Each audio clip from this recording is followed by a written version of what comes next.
Hello everyone! In this tutorial we will see how to import 3D models downloaded from Adobe Stock into Unity, setting up PBR textures for both the built-in shader and the universal render pipeline.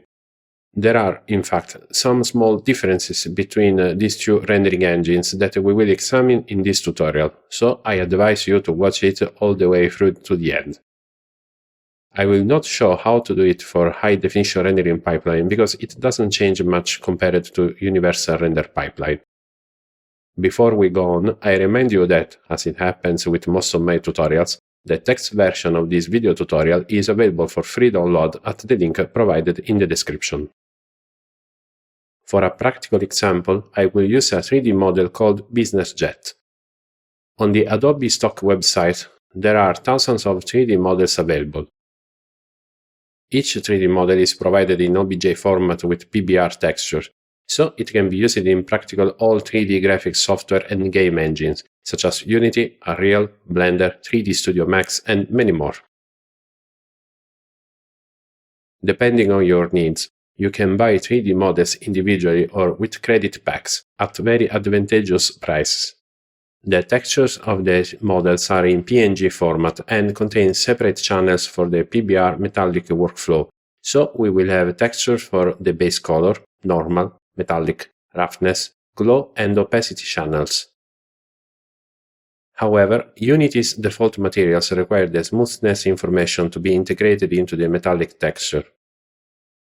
Additionally, smoothness is opposite to roughness, which is provided in the Adobe package.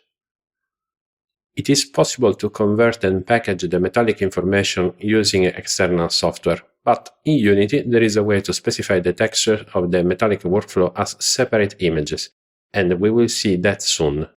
Let's see how to import and configure these 3D models in Unity, starting with a project in which the built-in shader is used. First, drag both the OBJ file and the MTL file into the project tab from the package you downloaded from Adobe. The MTL file is needed to specify which materials to create and how to map them to the 3D model. To view the changes in real time, let's drag the 3D model from the project into the scene, then press the F key to frame it better.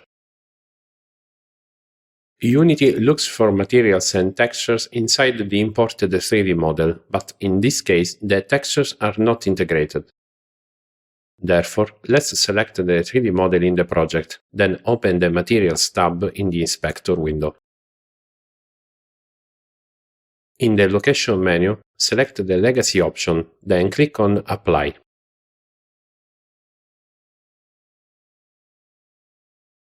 Unity will create a new folder called Materials in the project window. In this folder, we will find the two materials already associated with the 3D model, but without textures. Let's then drag the textures we are interested in from the Adobe package to this folder. I'm not importing the glow texture because no light-emitting materials are planned for this object. Now, let's first select the completely opaque material. In the Inspector window, click on the Shader menu and select the Autodesk Interactive option. As you can see, we have some options for the rendering mode, which in this case we will leave on Opaque. And, above all, we can specify the individual textures of the PBR metallic workflow. Therefore, let's associate the texture imported from the Adobe package with the respective channels of the shader.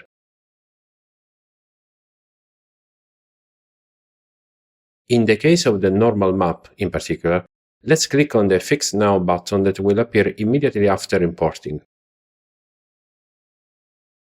We also need to make a couple of observations regarding the appearance of the base color, here called albedo, and the roughness. The base color actually derives from a mix of the texture and the color present next to it. Therefore, click on that color and bring it to pure white to get as a result only the color of the texture. You can also have fun mixing the texture with different colors to see the effect it creates. Regarding the roughness texture, If the final effect is not what you desired, select the texture in the project. Then uncheck the sRGB color texture box in the inspector window and click on Apply to evaluate the result. These operations must also be repeated for the glass material, with the obvious difference that, in this case, we will have to set Autodesk Interactive with rendering mode set to transparent. This mode will take opacity from the alpha channel of the base color texture, if available, but you could also avoid importing this texture and manually set the alpha value to 0 in the colored slot next to albedo. Now we have to apply the other textures, paying attention to what was said before in the case of roughness and normal map textures, which is unchecking the sRGB box and clicking on the Fix Now button. Now let's see how to import the model and its textures into a project that has been created using the Universal Rendering Pipeline from the start. The import of the 3D model and the creation of the materials occur as we saw in the case of the built-in shader, so we will import both the OBJ file and the MTL file into the project window.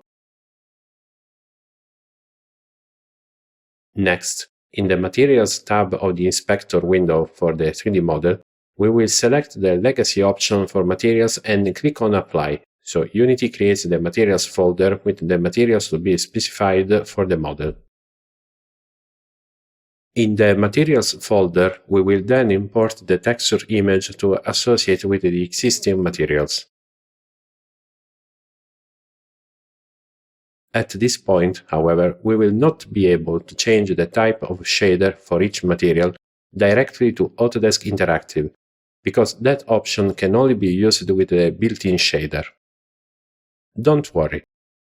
Autodesk Interactive is also available among the Universal Rendering Pipeline option in the Shader menu.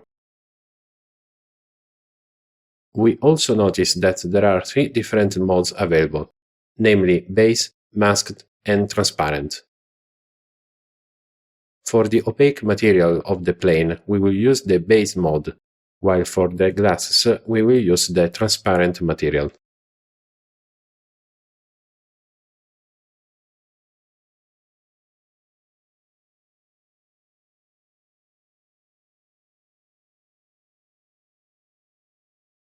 Let's start by associating the textures with their respective channels in the Autodesk Interactive material of Universal Render Pipeline.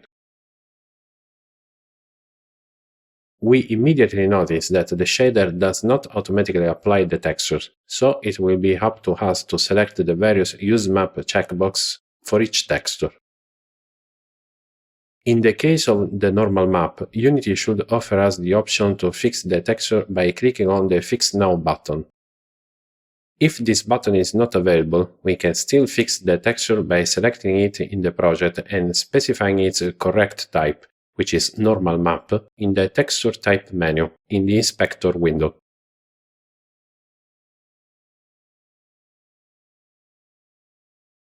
The same considerations regarding the roughness texture apply as in the case of the built-in shader, so it may be necessary to deselect the sRGB option in this texture's inspector window and apply the changes.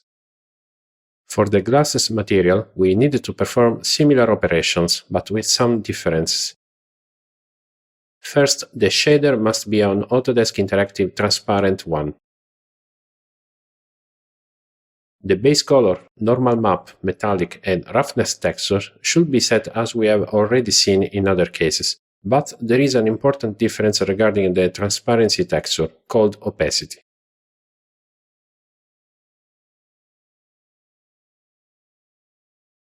In the case of Autodesk Interactive Transparent, the Use Opacity Map checkbox allows us to use the transparency channel present in the base color texture. However, we have a separate texture for the opacity channel. How should we proceed? There are 2 alternatives depending on whether your material is completely transparent or not.